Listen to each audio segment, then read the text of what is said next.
e internamente había confusión, incluso transigencia. Sí, porque seguir a Jesús es muy difícil. Así que los líderes del movimiento llamados apóstoles escribieron cartas para consolar y desafiar a estas comunidades, para permanecer fieles en el difícil camino de Jesús. Y ellos son llamados a esperar el día en el que Jesús vendrá y cambiará todo. Así que la Biblia termina apuntando hacia el día en el futuro, cuando todo lo malo será corregido, cuando el mal será erradicado, el cielo y la tierra serán unidos y la humanidad podrá gobernar el mundo, juntos en el amor y el poder de Dios. Ok, así que esa es la historia de la Biblia. Ella contiene juntos todos estos libros.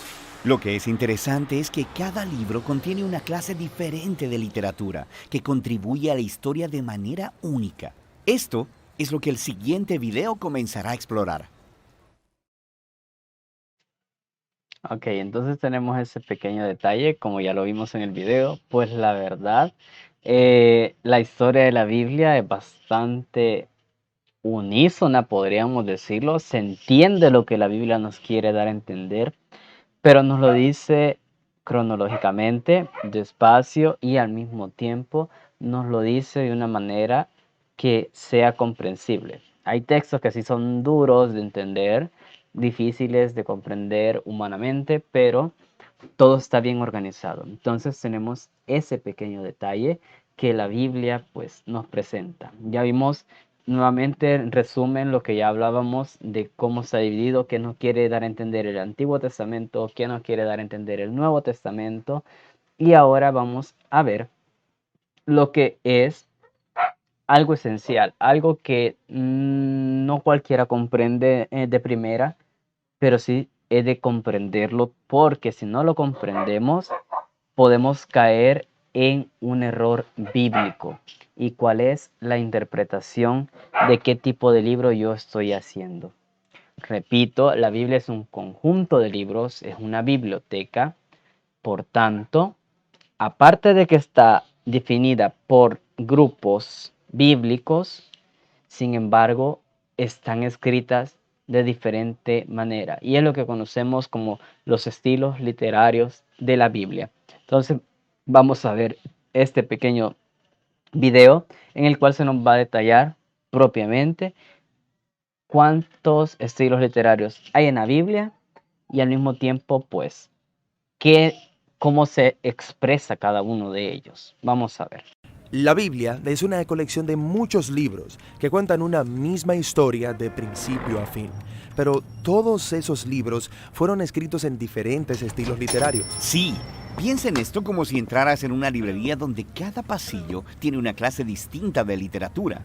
Tenemos historia o poesía o narrativa, y cuando eliges un pasillo y tomas un libro, vas a tener expectativas muy diferentes. Buscarás cosas diferentes. Cierto, todos los libros son literatura, pero comunican de maneras muy diferentes. Sí, y es lo mismo con respecto a la Biblia. Si no prestas atención al estilo en el que están escritos, te perderás el esplendor de cada libro. Entonces, ¿cuáles son los principales tipos de literatura en la Biblia? Bueno, primero que nada tenemos la narración. Compone nada menos que el 43% de la Biblia. Después de eso tenemos la poesía, que compone el 33% de la Biblia. Y luego tenemos lo que podrías llamar discurso en prosa, que compone el 24% restante. Casi la mitad de la Biblia es narración.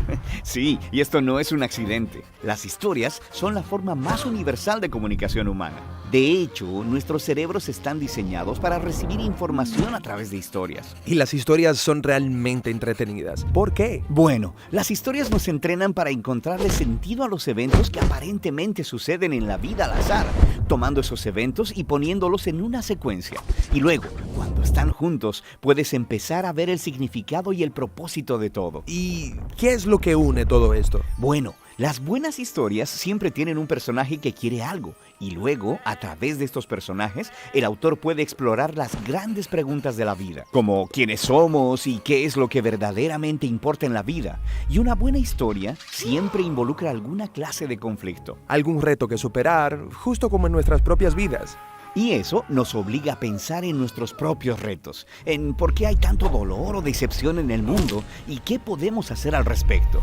Y las historias usualmente terminan con alguna clase de resolución que nos da esperanza para nuestras propias historias. Ya que estas son historias bíblicas, ¿me muestran los personajes cómo debo vivir? Pues ese no es el punto. La mayoría de los personajes de la Biblia tienen defectos muy profundos. No debería ser como ellos, pero sí debemos vernos a nosotros mismos en ellos, lo que nos ayuda a ver nuestras vidas y nuestros defectos desde una nueva perspectiva. Y sin que te des cuenta, estas historias comenzarán a afectarte y cambiarán la manera en que ves el mundo, a otras personas y a ti mismo. Ahora, hay diferentes tipos de narrativa en la Biblia. Sí, tenemos la narrativa histórica, pero también las parábolas narrativas y las narrativas biográficas cortas, como los 4 evangelios. Los examinaremos en otros videos más adelante. Ok, después tenemos la poesía, que honestamente no leo mucho. Sí, como la mayoría de las personas, pero uno de cada 3 capítulos en la Biblia es poesía. Sí, ¿por qué tanta poesía? Bueno, los poemas hablan principalmente a través de un denso lenguaje creativo, uniendo imágenes para ayudarnos a visualizar el mundo de manera diferente. Los poemas usan mucha metáfora para evocar tus emociones y tu imaginación. Mucho lenguaje elegante, pero ¿no sería más fácil simplemente decirme lo que necesito saber? Bueno, piénsalo. En la vida tendemos a formarnos rutas mentales y pensamos mediante estos caminos familiares que son muy difíciles de escapar a través de la lógica o el razonamiento. Y lo que hace la poesía es obligarnos a salir del camino que nos es familiar hacia un nuevo territorio. Es astuto. Y hay diferentes tipos de poesía en la Biblia. Hay muchas clases de canciones o salmos. Después tenemos la poesía reflexiva de los libros de sabiduría. Y luego tenemos la resistencia apasionada de los profetas. Ok, el último gran tipo literario es el discurso en prosa, que compone un cuarto de la Biblia. Sí, estos son discursos, cartas o ensayos. Y el enfoque aquí es construir una secuencia de ideas o pensamientos en un argumento lineal que requiere una respuesta lógica, como, hey, ¿has pensado acerca de esto? También deberías considerar cómo se conecta con esto otro. Y si haces esto, entonces verás que esto es el resultado y a la luz de esa conclusión, por tanto, probablemente debes dejar de hacer eso para que esto otro sea el resultado. Así que me estás persuadiendo con razonamiento. Sí, el discurso te obliga a pensar lógica y consistentemente y luego a hacer algo al respecto. El discurso bíblico se encuentra en los conjuntos de leyes, en la literatura de sabiduría y en las cartas escritas por los apóstoles. Está bien. Entonces cada libro de la Biblia tiene un estilo literario. No, de hecho, la mayoría de los libros tienen un estilo literario primario, como narrativa, por ejemplo. Pero luego, incrustado en la narrativa, encontrarás poemas, parábolas o una colección de leyes. Todo libro bíblico tiene una combinación propia de estilos literarios. Y para leer bien ese libro necesitas estar familiarizado con cada tipo de literatura y cómo funcionan. Sí, así que sabrás a qué ponerle atención y qué preguntas hacer. Pero antes de que veamos cada tipo, hay una característica más unificadora de la literatura bíblica que es realmente importante y realmente genial. Y eso es lo que exploraremos próximamente. Ok, bien. Ahorita yo se los he mostrado los primeros 3 videos con los que da inicio una pequeña serie de cómo leer la Biblia. Nos da esa pequeña introducción y espero que de verdad pues hayamos comprendido ese aspecto. Recordemos, repito y lo vuelvo a enfatizar. La Biblia no es un solo libro, es un conjunto de libros y al mismo tiempo se han tomado años para formar este conjunto de libros. Hay un grupito de libros que es el que pues hace la diferencia con una Biblia protestante, una Biblia católica, una Biblia ortodoxa y poco a poco pues uno va viendo. Ahora, quiero aclarar también otro pequeño detalle y es con respecto a las Biblias de nuestros hermanos separados, de los protestantes. ¿Por qué? Porque estamos hablando que la primera Biblia protestante no tenía ese grupito de libros, ¿ok? Sin ese grupito de libros, si mal no me recuerdo, el Antiguo Testamento para ellos son 39 libros. El Nuevo Testamento siguen siendo 27. Ahora, ¿qué es lo que pasa? Si contamos los 39 libros del Antiguo Testamento de la Biblia protestante más los 27 del Nuevo Testamento, entonces ahí está el detalle. Si su Biblia tiene menos de eso, entonces su Biblia, y lo aclaro por el hecho de que pues hoy en día pues hay muchas sectas protestantes, pero si su Biblia en el Antiguo Testamento tiene menos de 39 libros, entonces les pido de favor, verifiquen bien de dónde viene el origen de su iglesia. ¿Por qué? Porque entonces ya estamos hablando de que esa Biblia ha sido manipulada por una persona que quitó más libros de los que debía.